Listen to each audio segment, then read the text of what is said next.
Colombiano es el caso del presunto hurto multimillonario de petróleo a Ecopetrol por parte de 40 empresas, en las cuales estarían involucrados por lo menos 17 empresarios. Sigue dando vueltas y generando nueva información que es muy grave.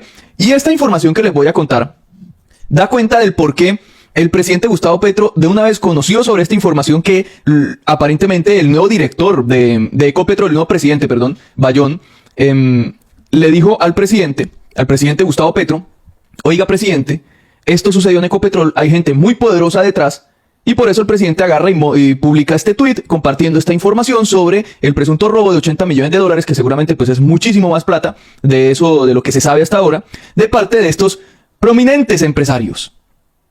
Si no fuera por el gobierno de Petro, si no fuese porque el Petro está acá como presidente, pues esto de pronto pasaría desapercibido, uno que otro medio por ahí informado al respecto, terminaría en nada, pero el presidente publica el tweet alertando sobre esto para darle la relevancia necesaria y así evitar que pase desapercibido. ¿Qué sucedió? Los medios están hablando, informando sobre este señor, que es de apellido Bickenbach, apellido alemán, que su mamá es alemana. Este señor es el que está siendo mencionado por los medios porque aparentemente o presuntamente sería la cabeza de todo este entramado para traer petróleo de Venezuela con camiones cisterna de estas empresas, mezclarlo con petróleo que se robaban al oleoducto de Caño Limón Coveñas, a Ecopetrol, y enviarlo a Singapur, a Asia y a Europa. Sería presuntamente este señor. Pero resulta que estos medios, aunque lo están informando porque el presidente armó el escándalo, dicen que el señor hace parte de una familia reconocida en el país y poderosa. Pero es muy llamativo cómo omiten que este señor es primo hermano de la esposa de Andrés Pastrana. Sí, señores y señoras, el expresidente de Colombia, quien tenía mucho poder en presidencias como la de Iván Duque, por ejemplo, que en esta presidencia de Duque alcanzaron a continuar un poco con sus negocios. Ya básicamente el año pasado, más o menos, se conoce todo esto y la policía y la fiscalía empieza a actuar de alguna u otra manera. Entonces, durante el gobierno de Duque, hacen una parte, durante el gobierno de Santos y demás. Esta gente es de ese tipo de familias. Por lo tanto, ahora se están buscando los presuntos cómplices dentro de la misma empresa de Ecopetrol.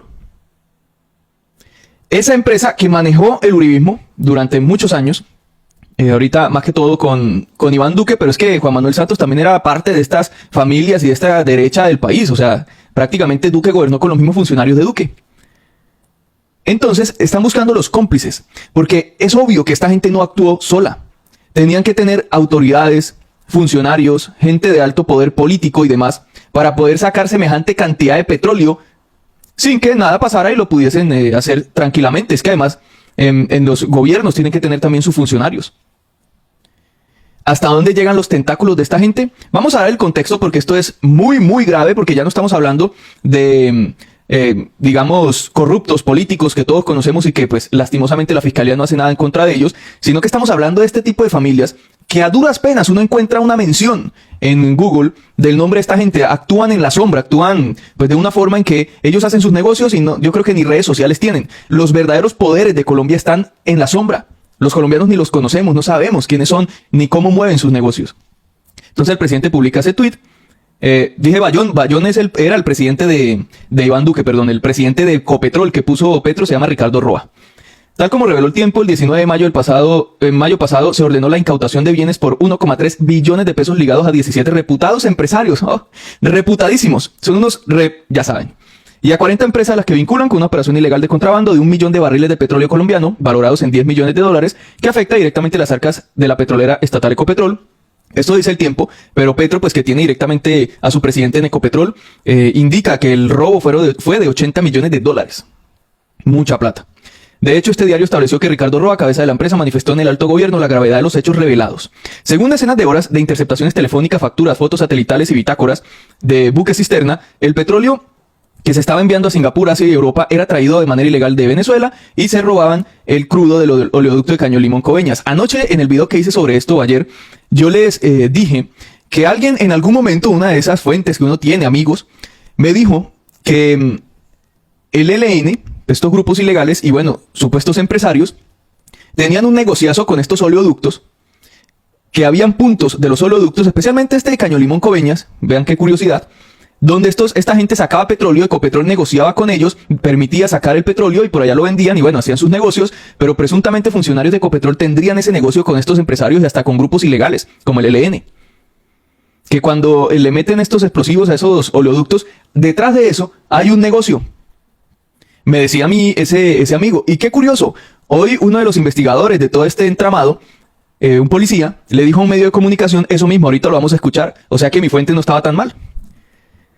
Dice El Tiempo, el próximo 3 de octubre, en un proceso paralelo al de extinción de dominio, están citados en audiencia de imputación varias de las personas señaladas, ninguno ha aceptado cargos y todos dicen que son inocentes. Bueno, este es el señor en cuestión. Uno de ellos es Hernando Silva Vickenbach, representante legal de Neiman Commerce, miembro de una prestigiosa familia colombiana y catalogado como uno de los principales dinamizadores de la compra, venta o recepción de hidrocarburos bajo investigación. Miren lo que dicen los medios. Prestigiosa familia colombiana. ¿Y cuál es esa prestigiosa familia colombiana? Pues la esposa de Andrés Pastrana, Nora Puyana de Pastrana. Hoy se llama así, pero esta señora se llama Nora Puyana Vickenbach. Es la hija mayor del industrial cervecero santanderiano Eduardo Puyana y de la bogotana de origen alemán Alicia Vickenbach Plata. Si ustedes van y revisan, ¿quién es Alicia? Que es la mamá de Nora, que es esposa de Andrés Pastrana. Alicia tiene una hermana que se llama Ingrid Vickenbach Plata, casada con Hernando Silva Toro. Y nos vamos y revisamos. Ingrid y Hernando tienen como hijos a Hernando Silva Vickenbach, que es el hoy investigado, y a Nicolás Silva Valderrama. Solo a Hernando. Entonces, Hernando es el hoy investigado. Por lo tanto, Hernando es un primo hermano de la esposa de Andrés Pastrana. ¿Será que Andrés Pastrana presuntamente tendría sus hilos también moviendo este poder o presuntamente estaría detrás de todo esto? Esta es la gente de bien. Con razón el presidente puso ese tuit diciendo que estos eran la gente de bien que estaba detrás de estos robos multimillonarios a este país. ¿Qué más han hecho? ¿Qué se han robado en Colombia que los colombianos ni siquiera nos llegamos a enterar? Es que este es el verdadero problema de Colombia. Colombia tiene plata y tiene cómo hacer plata. Problema es que se la roban casi toda y que suceden todos estos hechos. Qué lamentable, de verdad. Y curiosamente, pues los medios andan, revisen todos los medios. Solo por ahí vi a la agencia API de periodismo investigativo que habló sobre que este señor Vickenbach, Hernando, pues es el primo hermano de la esposa de Andrés Pastrana, pero el resto todos los medios copiaron y pegaron esto. Miembro de una prestigiosa familia colombiana. Nadie se atreve a decir quién es. Silvia Vickenbach junto con su hermano constituyeron en 2016 Neiman Commerce SAS, con un capital inicial de 5 millones. Bueno, acá dicen que es hermano. Son hermanos. A ver, ¿cuál será el hermano? Bueno, aquí hay varios. O sea, igual hasta donde llegué yo con mi investigación es hasta este punto. Tocaré revisar más adelante cuál es el hermano. Y ojo, porque es que no solo este cuento del hermano, también se ha conocido que hay muchísimos más supuestos empresarios. Ya sabemos que son 17. Pero ¿qué conexiones tendrían todos esos 17 empresarios, entre esos Hernando, con más poderosos políticos de Colombia? Reitero, para mover semejante negocio tienen que tener un poder muy grande en Ecopetrol, porque miren lo que me decía ese amigo en aquel entonces. Poder muy grande en el gobierno, en la policía, en la aduana, en todos lados. En todos lados tienen que tener sus hilos para poder movilizar tanto petróleo robado. Los investigadores señalan al empresario Hernando Silva Vickenbach como el presunto eje principal de la distribución de crudo. Hay evidencia de que el empresario tendría pleno conocimiento de que su empresa, Neiman Commerce SAS, no tenía autorización del Ministerio de Minas y Energía para la comercialización de crudos. Sin embargo, aparece como uno de los principales proveedores de otra de las empresas de este entramado, Gunvor Group. De hecho, en las interceptaciones en manos de la DIJÍN, el petróleo comercializado era conocido como crudo Neiman. Imagínense. Ya sabían, o sea, ya le habían puesto hasta el nombre de esa empresa, pero lo curioso es que la empresa Neiman Commerce fue creada única y exclusivamente para la adquisición de ese crudo y su rol era adquirirlo a través de terceros. O sea, la crearon para semejante negocio presuntamente ilegal. Una de las evidencias en contra del empresario fue la localización de un tractocamión el 9 de febrero del 2021 en la vía que de Barranquilla conduce a Santa Marta,